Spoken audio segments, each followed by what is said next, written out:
Hello दोस्तों, स्वागत है आप सभी का आपके अपने यूट्यूब चैनल हुनर पे। अगर आप हमारे चैनल पे पहली बार विजिट कर रहे हैं तो चैनल को सब्सक्राइब कर लें, साथ में बेल आइकन को ऑन कर लें। दोस्तों, अगर आपने हमारे पहले के वीडियोस नहीं देखे हैं तो जाकर पहले की वीडियोस देख लें और अपनी प्रैक्टिस को और स्ट्रॉन्ग कर लें। दोस्तों, आज के इस टॉपिक में हम टॉप 25 जीके जीएस के इंपॉर्टेंट क्वेश्चन डिस्कस करेंगे, जैसा कि हम हर वीडियो में करते हैं।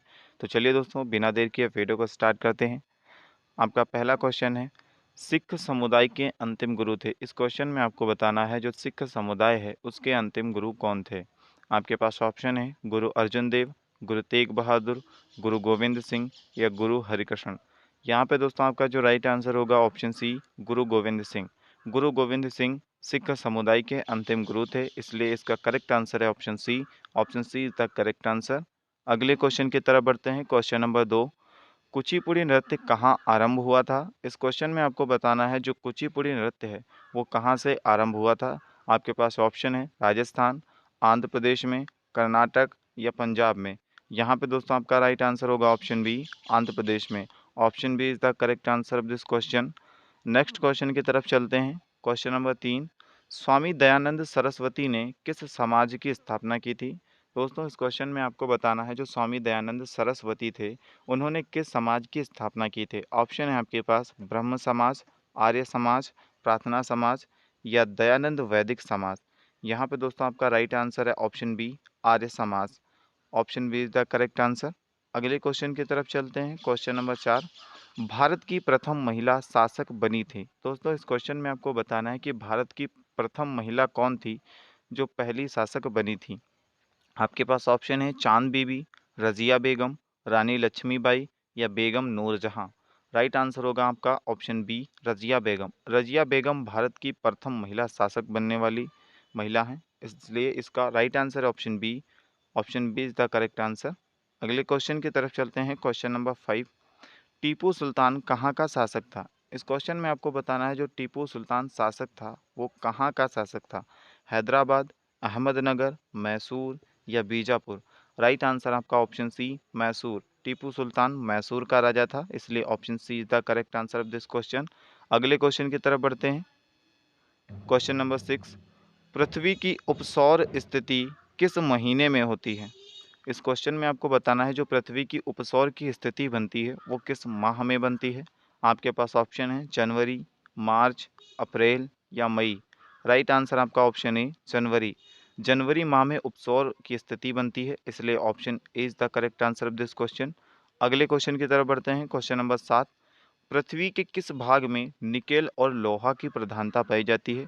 इस क्वेश्चन में बताना है कि पृथ्वी के किस भाग में निकेल और लोहा की प्रधानता पाई जाती है। सीमा, निफे, सियाल या इसमें से कोई नहीं। राइट आंसर आपका ऑप्शन बी, निफे। निफे में निकेल और लोहा की प्रधानता सबसे अधिक पाई जाती है, इसलिए option B is the correct answer of this question. Question number 8 की तरफ बढ़ते हैं। इस क्वेश्चन में आपको बताना है कि कुल अक्षांशों की संख्या कितनी है। दोस्तों, जो हमारे पृथ्वी पर अक्षांश काल्पनिक रेखाएं खींची गई हैं उनकी संख्या कितनी है।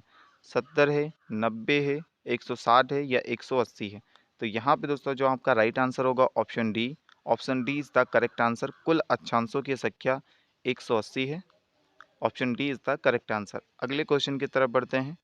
क्वेश्चन नंबर 9, देशांतरों की संख्या कितनी है। 60 हैं, 360 हैं या 180 हैं या 90 हैं। तो राइट आंसर आपका option B, 360। Option B is the correct answer of this question. अगले क्वेश्चन की तरफ बढ़ते हैं। क्वेश्चन नंबर 10, अंतरराष्ट्रीय तिथि रेखा का निर्धारण किस वर्ष किया गया था। दोस्तों, इस क्वेश्चन में आपको बताना है जो अंतरराष्ट्रीय तिथि रेखा है उसका निर्धारण कब किया गया था। 1955 में, 1896 में, 1997 में या 1884 में। राइट आंसर होगा आपका ऑप्शन डी, 1884 में। Option D is the correct answer. अगले क्वेश्चन की तरफ बढ़ते हैं। क्वेश्चन नंबर 11, निम्न में से कौन से देश में मिश्रित अर्थव्यवस्था है। अमेरिका, भारत, चीन, रूस। इसका राइट आंसर है आपका ऑप्शन बी, भारत। भारत की मिश्रित अर्थव्यवस्था है। अगले क्वेश्चन की तरफ बढ़ते हैं।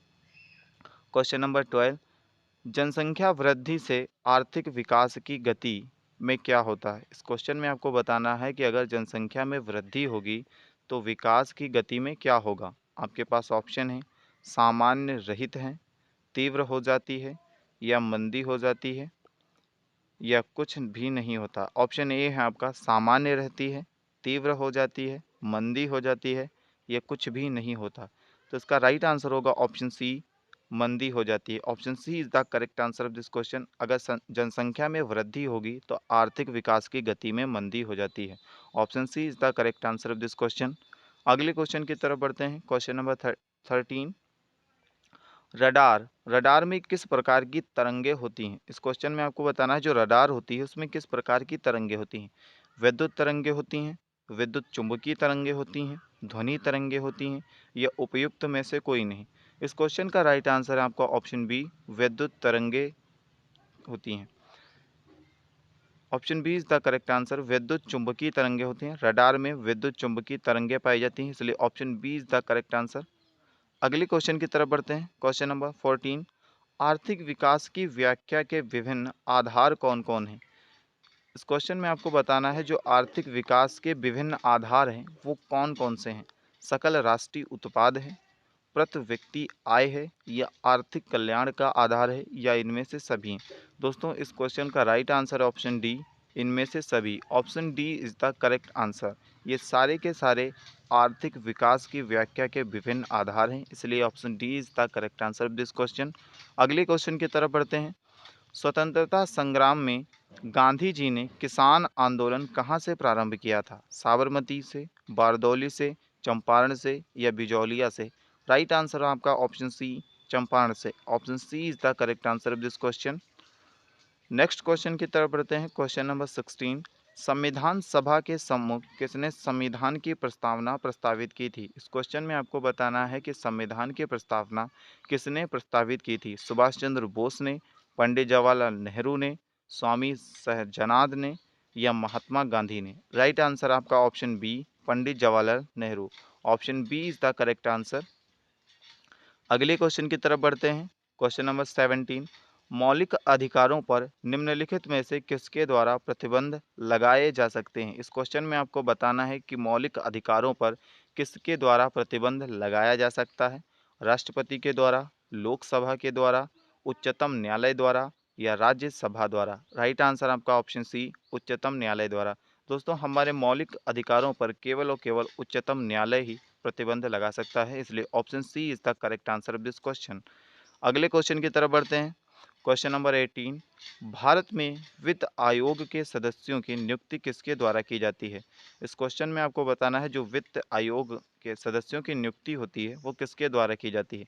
भारत का मुख्य न्यायाधीश करता है या राष्ट्रपति करता है या प्रधानमंत्री करता है या लोकसभा के द्वारा किया जाता है? राइट आंसर आपका ऑप्शन बी, राष्ट्रपति।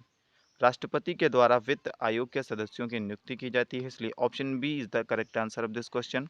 अगले क्वेश्चन की तरफ बढ़ते हैं। Question number 19, plaster of Paris. तो दोस्तों इस क्वेश्चन में आपको बताना है जो प्लास्टर ऑफ पेरिस है वो किससे प्राप्त किया जाता है। सोडियम कार्बोनेट से, जिप्सम से, यूरिया से या कार्बन से? राइट आंसर आपका ऑप्शन बी, जिप्सम से। प्लास्टर ऑफ पेरिस जिप्सम से प्राप्त किया जाता है, इसलिए option B is the correct answer. Next question की तरफ बढ़ते हैं। क्वेश्चन नंबर 20, आकाश के नीले दिखाई देने का मुख्य कारण क्या है? दोस्तों आपको बताना है कि जो हमारा आकाश नीला दिखाई देता है उसका मुख्य कारण क्या है। क्या सूर्य की रोशनी नीली होती है इसलिए नीला दिखाई देता है? ऑप्शन बी आपका है वायुमंडल में उपस्थित धूल आदि के कणों द्वारा सौर किरणों का प्रकीर्णन होता है इसलिए नीला दिखाई देता है। ऑप्शन सी है आपके पास प्रकाश परावर्तन के कारण और ऑप्शन डी है प्रकाश अपवर्तन के कारण। तो यहाँ पे दोस्तों जो आपका राइट आंसर होगा वो ऑप्शन बी होगा, वायुमंडल में उपस्थित धूल आदि के कणों द्वारा सौर किरणों का प्रकीर्णन। Option B is the correct answer of this question. अगले क्वेश्चन की तरफ बढ़ते हैं। अमीबा में भोजन का अंत ग्रहण किसके द्वारा किया जाता है? कूटपाद के द्वारा, कोशिका मुंह के द्वारा, सीलिया के द्वारा या गुदा द्वार के द्वारा? यहाँ पे दोस्तों जो आपका राइट आंसर होगा ऑप्शन ए, कूटपाद के द्वारा। Option a is the correct answer. कूटपाद के द्वारा अमीबा अपने भोजन का अंतर्ग्रहण करता है, याद रखेंगे इस चीज़ को। अगले क्वेश्चन की तरफ बढ़ते हैं। क्वेश्चन नंबर 22, निम्न में से कौन सा एंजाइम लार में पाया जाता है? दोस्तों अगर आपको हमारी वीडियोस अच्छी लगती हैं तो वीडियो को लाइक और शेयर कर दें, साथ में चैनल को सब्सक्राइब कर लें और बेल आइकन को ऑन करके उस पर ऑल सेलेक्ट कर लें ताकि आपको मिले हमारा हर नोटिफिकेशन सबसे पहले। क्वेश्चन नंबर 22, निम्न में कौन सा एंजाइम लार में पाया जाता है। दोस्तों इस क्वेश्चन में बताना है कि मनुष्य के लार में कौन सा एंजाइम पाया जाता है। पेप्सिन पाया जाता है, ट्रिप्सिन पाया जाता है, टाइलिन पाया जाता है या काइमोट्रिप्सिन पाया जाता है। राइट आंसर आपका ऑप्शन सी टाइलिन। जो टाइलिन है ये मनुष्य के लार में पाया जाता है। Option C is the correct answer. Question number 23, एक स्वस्थ मनुष्य का रक्तचाप कितना होता है। इस क्वेश्चन में आपको बताना है जो स्वस्थ मनुष्य है उसका रक्तचाप कितना होता है। क्या 90 से 60 होता है, 120 से 80 होता है या 200 से 130 होता है या 140 से 160 होता है।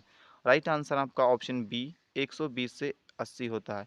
Option B is the correct answer. एक स्वस्थ मनुष्य का जो रक्तचाप होता है वो 120 से 80 होता है, इसलिए option B is the correct answer of this question. Question number 24, भारत का राष्ट्रीय खेल क्या है। शायद ये सारे लोगों को आंसर आता होगा।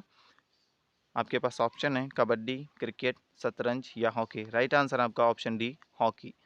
नेक्स्ट क्वेश्चन की तरफ बढ़ते हैं। ये दोस्तों आज का हमारा लास्ट क्वेश्चन है। क्वेश्चन नंबर 25, बांग्लादेश की राजधानी क्या है।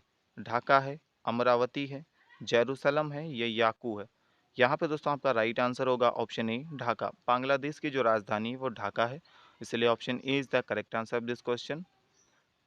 तब तक के लिए दोस्तों जय हिंद, मिलते हैं नेक्स्ट वीडियो में। चैनल को सब्सक्राइब कर लें, साथ में बेल आइकन को ऑन जरूर कर लें। जय हिंद सभी को।